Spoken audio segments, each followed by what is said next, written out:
Hello, this is the Tradesight U.S. Stocks and Futures Market Preview for Thursday the 15th and Friday the 16th of February 2018. Hope you had a happy Valentine's Day. So this is for the last 2 days of the week. As usual, we don't typically do a market preview for Fridays. This week will be no different given the fact that Friday is heading into a long weekend and is also options expiration, so I wouldn't expect much on Friday. We probably saw the options unraveling move on Wednesday. Markets were up a bit after gapping down. We will take a look at the intraday action in a bit, but this is partly predictable. We talked about this in the room on Tuesday before Wednesday, which is that there was a lot of puts bought as the market fell apart in the last couple of weeks.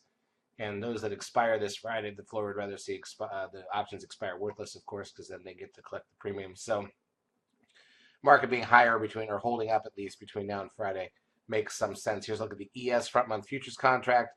It's the daily chart of the broad market in futures form. Let's go through the major indices, and then we'll talk about the intraday action and what's left economic data-wise for the week. So crude oil up 35 cents to $60.95. Gold up $21.90. That is a cup and handle breakout forming on gold. Look out. That, of course, is part of reflected by the fact that the CPI came in stronger than expected. That's what spooked the market to a gap down, but then it rallied. We'll see if that's just a one-time CPI number or not. S&P cash index up 35.69 on the day. NDX, the NASDAQ 100 up 121.17. SOX up 28.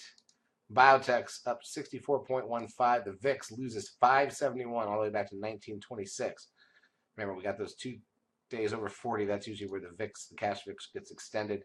The trend, the 10-day, the trend's at 0.48, one of the lowest readings of the year. Actually, the lowest reading of the year. 10-day moving average at 1.20. But if we count backwards the dots, 1, 2, 3, 4, 5, 6, 7, 8, 9. I think we're 9. I think tomorrow, so by Friday, that big reading up at 3.5 will drop out of the 10-day moving average.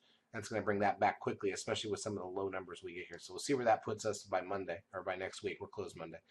NASDAQ volume 2.2 billion. It was really 2 billion at the close. One of the lighter days. Again, the bounce over the last 2 days has been on light volume. Just keep that in mind. Advanced decline ratio on the NASDAQ plus 15, basically even. New York was plus 11.73. Google gains $18.56. Apple $3.03. Amazon up 36.54. Netflix up 7.73. Tesla down $1.35. TLT loses $1.32. That's new lows on the 20-year bond ETF. Goldman Sachs up 7.05. Remember, now let's take a look at the intraday action, the 5-minute charts. And remember, here's what happened. We got the CPI number before the bell, and the markets gapped down. They wiggled early, and finally came up and filled the gap. Went a little further, and then they were just dead flat for hours. And usually when we get the options unraveling move, it starts after the first hour's play, and we just weren't getting that. So it kind of turned into a boring day. You get all the way into lunch, and then suddenly we started rallying. So you could say maybe the options unravels in there. But it certainly didn't play out the way it usually does. It didn't start after the first hour. A little more obvious maybe on the NASDAQ side here. Filled the gap earlier, and right after the first hour, it did start moving up.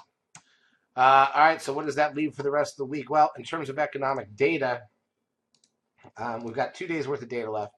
Thursday, we've got the PPI, Empire State Manufacturing Index, Philly Fed, and the unemployment claims numbers an hour before the bell. Capacity utilization and industrial production 15 minutes before the bell. NAHB Housing Market Index 30 minutes into the market. Natty Gas an hour into the market. Tick long-term purchases at 4 p.m. Eastern. On Friday, we've got housing starts and building permits, along with import prices. And then 30 minutes in, the University of Michigan sentiment for February. And that's it. And remember, like I said, it's a 3-day weekend. Monday we're closed, and Friday's expiration. So anything after the first hour Friday is probably going to be dead. I don't think I'll hang around. But hopefully we can still get some action on Thursday. The only exception on Friday would, of course, be if Thursday starts to fall apart or something like that. But I don't think the big options players in the floor is going to let that happen until next week. Charts, as usual, brought to you by eSignal. If you've not yet taken a trial of our services, feel free to do so. We will help you out for a couple of weeks. Have a great trading Thursday and Friday.